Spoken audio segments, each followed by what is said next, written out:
আসসালামু আলাইকুম। আমি মুমিনুর রহমান। আজকে আমরা আলোচনা করব নবম দশম শ্রেণীর ষষ্ঠ অধ্যায় রেখাকোণ ও ত্রিভুজের ত্রিভুজ নিয়ে। দেখো, ত্রিভুজ প্রথমত তোমার হচ্ছে বাহুভেদে আমরা তিন রকম বলতে পারি, কোণ ভেদে তিন রকম বলতে পারি। বাহুভেদে তোমার সমবাহু ত্রিভুজ, অর্থাৎ তার সবগুলা বাহু কি হবে? সমান হবে। ও 2 সেন্টিমিটার হইলে ও 2 সেন্টিমিটার, ও কি তোমার 2 সেন্টিমিটার, মানে সব বাহু কি সমান, সেক্ষেত্রে সে হবে তোমার সমবাহু ত্রিভুজ।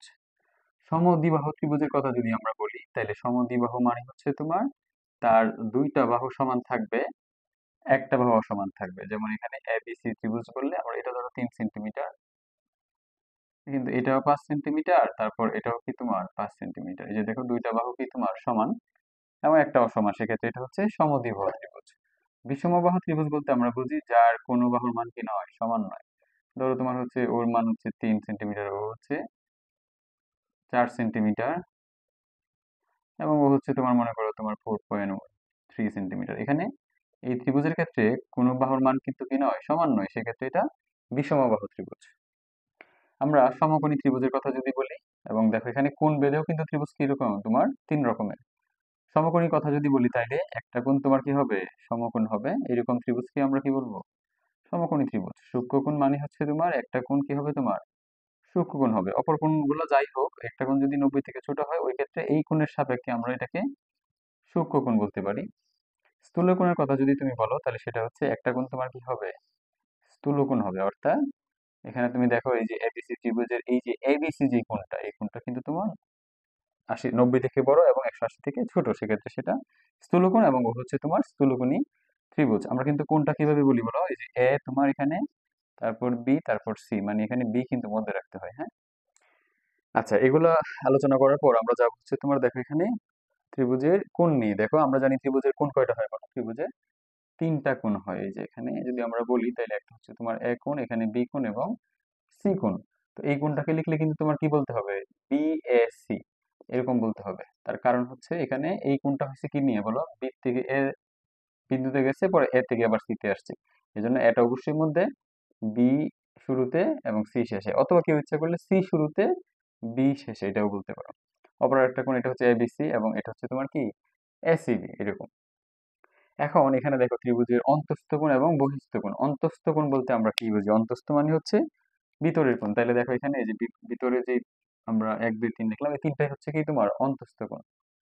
এখন যদি আমরা বহিস্থ কোণ নিয়ে কথা বলি, তাহলে বহিস্থ মানে কি? কোনো বাহুরে তুমি মনে করো বর্ধিত করলা, বাড়াইলা, সেক্ষেত্রে এখানে এই বাহুর সাথে যে বর্ধিত বাহুটা যে কোণ উৎপন্ন করবে, এটাকে কি বলা হবে তোমার? এটাকে বলা হবে বহিস্থ কোণ। তারপর আমরা দেখবো হচ্ছে তোমার উপপাদ্য 4। দেখো এখানে কি বলা আছে, যে ত্রিভুজের তিন কোণের সমষ্টি দুই সমকোণ। আমরা সবাই জানি যে যে কোনো ত্রিভুজের তোমার এই যে একটা দুইটা তিনটা, এই তিন কোণের যোগফল হচ্ছে কত ডিগ্রি? 180 ডিগ্রি। 180 ডিগ্রি মানে হচ্ছে দুই সমকোণ। তো সেক্ষেত্রে আমরা এখান থেকে দেখো আরো কতগুলো তোমার অনুসিদ্ধান্ত বলতে পারি। যেমন এখানে তোমার আরেকটা অনুসিদ্ধান্ত বলা যায় কি, দেখো যে ত্রিভুজের কোনো বাহুরে তুমি যদি বর্ধিত করো, তাহলে এই যে কোণটা হয়েছে, এটা কিন্তু কি কোণ? এটা কিন্তু তোমার বহিস্থ কোণ। এই বহিস্থ কোণ যেটা, মানে আমরা 1 নাম্বার দিই আপাতত, এই বহিস্থ কোণ হবে বিপরীত অন্তস্থ। তাহলে অন্তস্থ তো তিনটা আছে, ওর জন্য ও কিন্তু তোমার অন্তস্থ হবে না, কারণ ও ওর সন্নিহিত। এই যে আমরা বলছিলাম তোমাকে যে একই বাহু যদি থাকে দুইটা কোণের মধ্যে কমন, তাহলে সেটা কিন্তু পরস্পর সন্নিহিত কোণ হবে। তো ওর জন্য অন্তস্থ বিপরীত কারা? এই যে এই কোণটা এবং এই কোণটা। তো আমরা একটু নামকরণ করি, ধরো 2 এবং 3। তার মানে এই 1 নাম্বার কোণ যে কথা, আমাদের 2 নাম্বার প্লাস 3 নাম্বার কোণ এর যোগফল হচ্ছে এক কথা। তার মানে আমরা যদি কথাটা বলি বাংলাতে, তাহলে কি বলবো বলো? যে কোন ত্রিভুজের বহিস্থ কোণ হবে তার বিপরীত অন্তস্থ কোণ দ্বয়ের যোগফলের সমান। তুমি ইচ্ছা করলে নামকরণ করেও করতে পারো। এখানে ধরো এ বি সি, এখানে ডি বলো, তাহলে এখানে এই কোণের নাম কি বলো তো? A C D. তাহলে এই এ সি ডি বহিস্থ কোণ, এটা কিন্তু বহিস্থ কোণ, তোমার বাইরের কোণ না, এবং এটা বাহুর সাথে কিন্তু হয়েছে তোমার বর্ধিত বাহু মিলে। এই বহিস্থ এই অ্যাসিডিটা তোমার কি হবে বলতো? এই যে অন্তঃস্থ দুইটা বিপরীত, এটা কি তোমার বি এ তারপর সি, তার মানে বিএসি, এবং এই পাশে তোমার এটা বললো এবিসি, এই দুইটার যোগফলের সমান। এখানে আরেকটি অনুসিদ্ধান্ত হয়েছে যে দেখো, তোমার এখানে ও যদি তোমার দুইটার যোগফলের সমান হয়, তাহলে ও একা কি হবে তোমার? ওর থেকেও বড় হবে, আবার ওর থেকেও কি হবে? ও সিঙ্গেল ভাবে ওরা কিন্তু তোমার ওর থেকে ছোটই হবে, আর ও সিঙ্গেল ভাবে ওর থেকেও বড়, আবার ওর যদি একা আসে তাহলে ওর থেকেও কি ও বড়। এটা আরেকটা অনুসিদ্ধান্ত বলা যায়।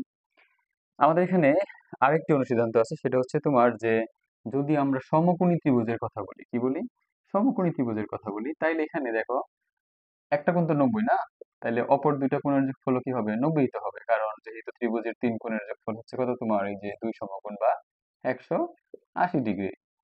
তাইলে এই দুইটার যোগফল যদি 90 হয়, তাহলে আমরা একটার জন্য আরেকটা কি বলতে পারি, পূরক কোণ বলতে পারি। আমরা আগের ভিডিওগুলোতে তোমার আলোচনা করছি যে দুইটার যোগফল যদি 90 হয়, তাহলে একটাকে অপরটা কি বলা হয়, পূরক কোণ।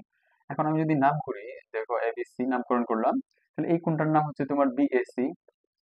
ও হচ্ছে পূরক হবে, কার পূরক হবে, ওর পূরক হচ্ছে তোমার এই যে এই কোণটা, অর্থাৎ এসিবি। ঠিক আছে, কারণ এই যে এই দুইটার যোগফল হচ্ছে 90, তাহলে ওর পূরক হচ্ছে ও, আবার যদি আমরা বলি ও, তো ওর পূরক কিন্তু তোমার আবার ও। আশা করি তোমরা বিষয়গুলো বুঝতে পেরেছো। ধন্যবাদ সবাইকে। আসসালামু আলাইকুম রহমতুল্লাহি